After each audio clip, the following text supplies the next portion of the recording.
So what is the best short trek in Nepal? Now I'm talking less than 7 days in and out of Kathmandu. If you're super pressed for time, this is my recommendation. I'm reviewing the Mardi Himal Trek in this video, so stick around.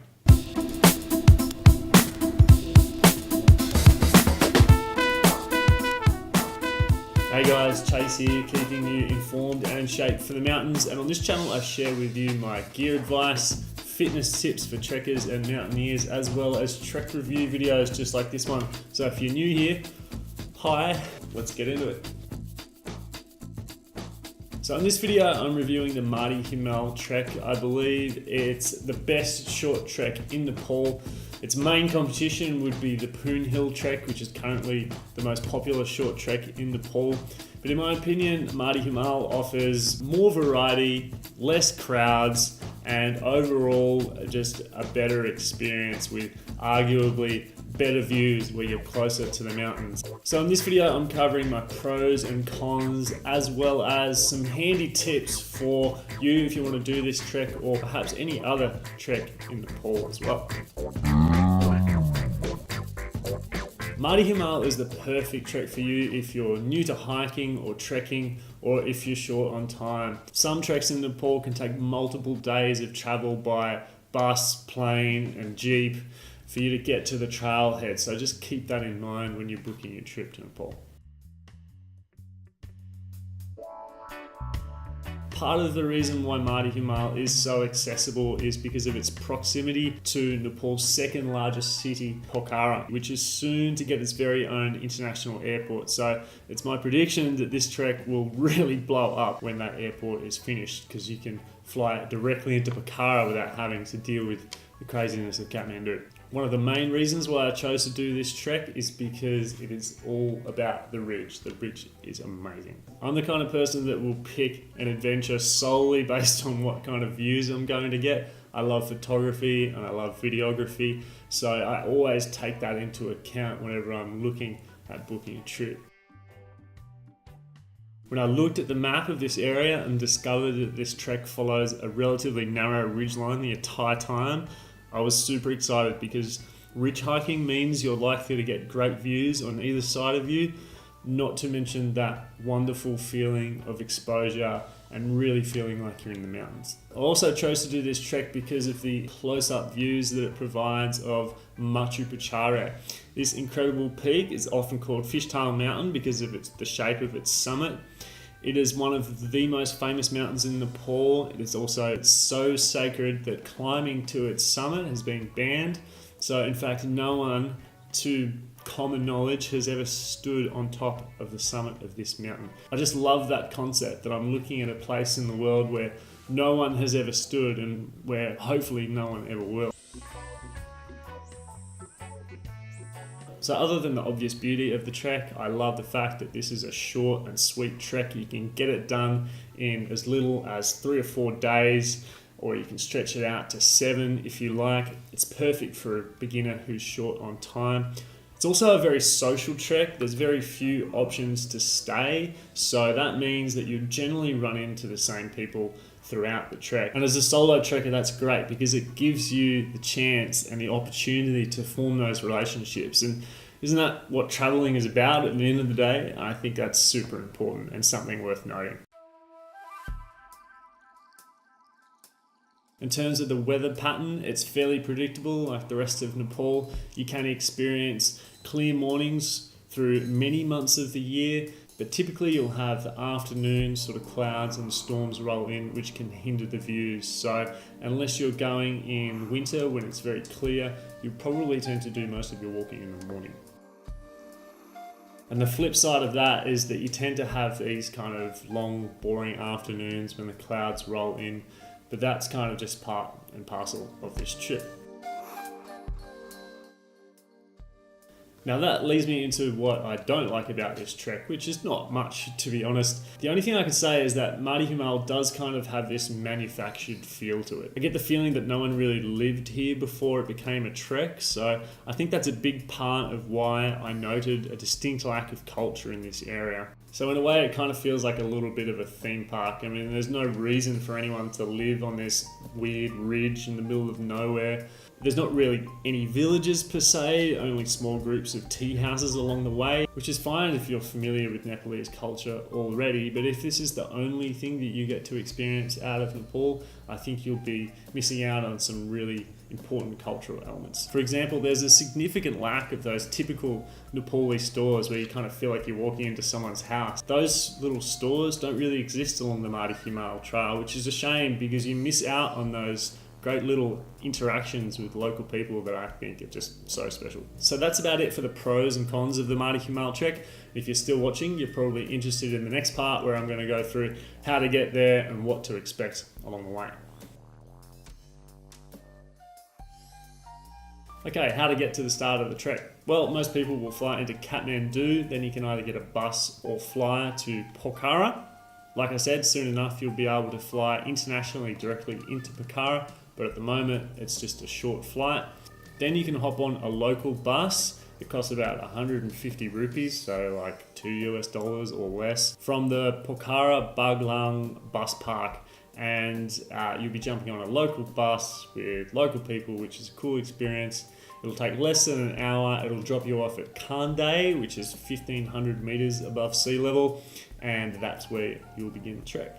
From here, it climbs up through rice paddies and some scattered forest until you reach a little place called Australian Camp. Obviously, being Australian, I was super excited to get there, so I had to go and check that out. Since the late morning cloud moved in by the time I arrived, I didn't really get to see many views, but I decided to stick around, chat to the locals, and I decided to grab a coffee, mainly because they'd hiked up a 60 kilogram espresso machine from Kande. So yeah, you can get an espresso coffee there, quite good as well. I wouldn't have expected anything less from a place called Australia Camp. From here, you'll most likely head to Bichok, which is 2,100 meters above sea level. Most people will stop there for the night, but I was feeling pretty fit at the time, so I continued all the way to Forest Camp, which is 2,500 meters more or less. Doing some training beforehand can be especially helpful as the lower terrain offers a few challenges. There's some slippery root systems, some big steps up through some very muddy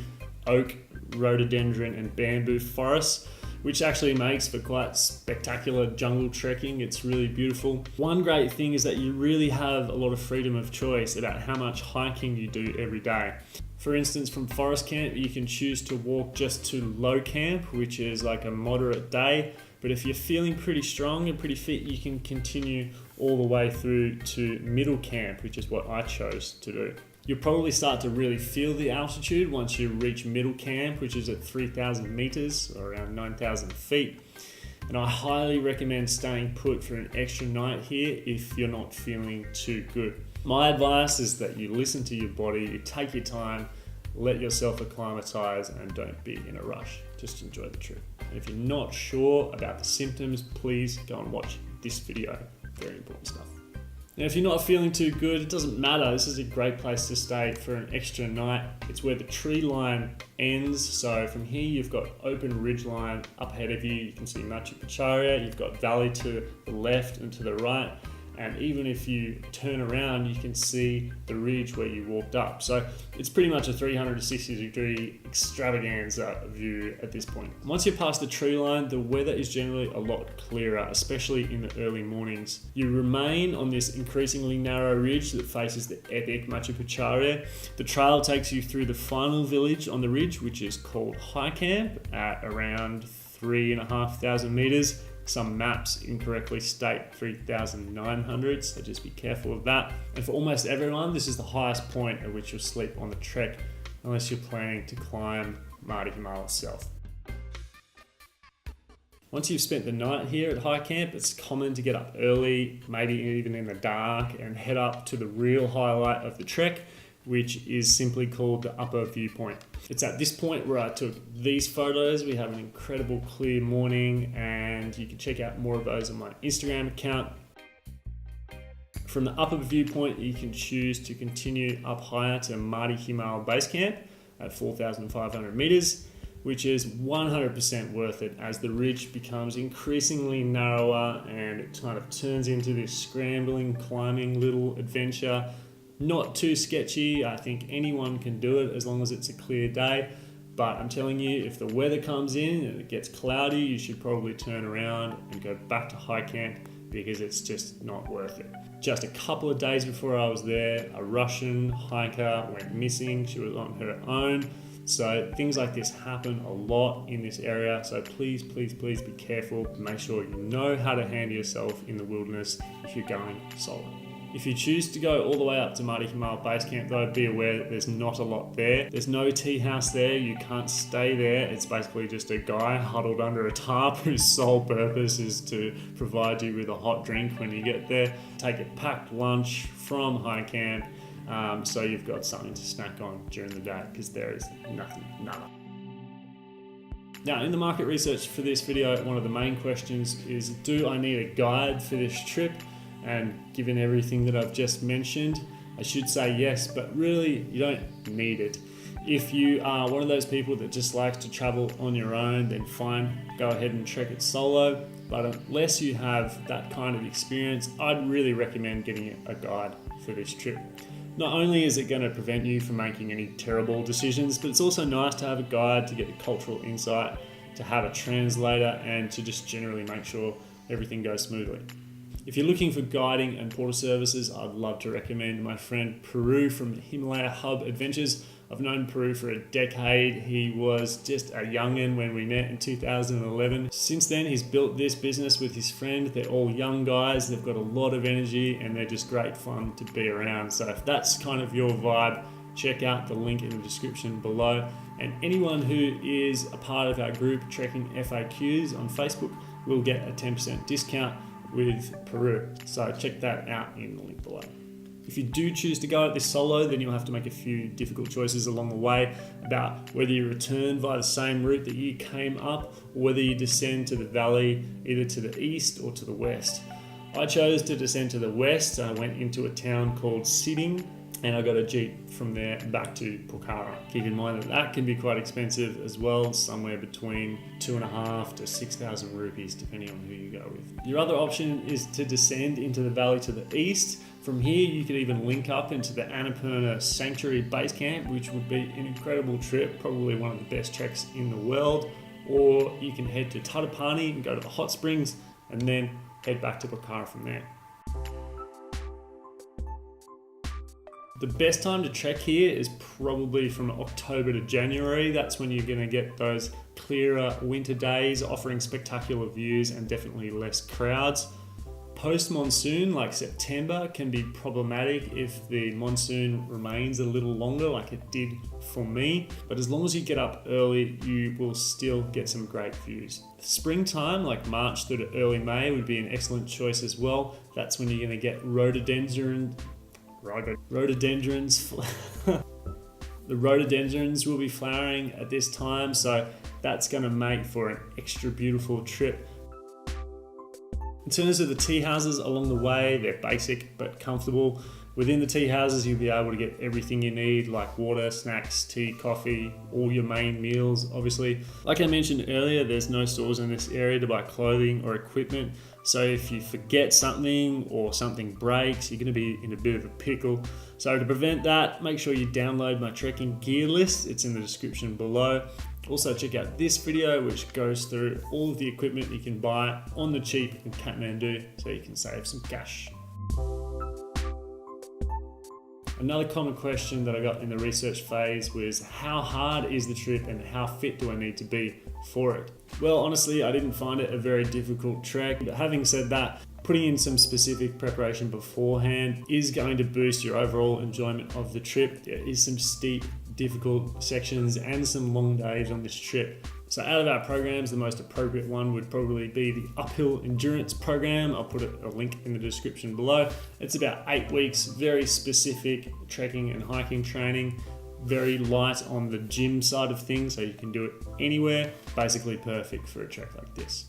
So that's about it for this Mardi Himal Trek review. I really believe it is the best short trek in Nepal under 7 days. And if you're watching this and you've been to Nepal before and you have a suggestion of a trip that you loved, please put it in the comments section below. I'm sure everyone would love to hear about it. If you've got any other questions about altitude, gear, fitness, or anything to do with traveling and trekking in Nepal or anywhere around the world, please join our Trekking FAQs Facebook group.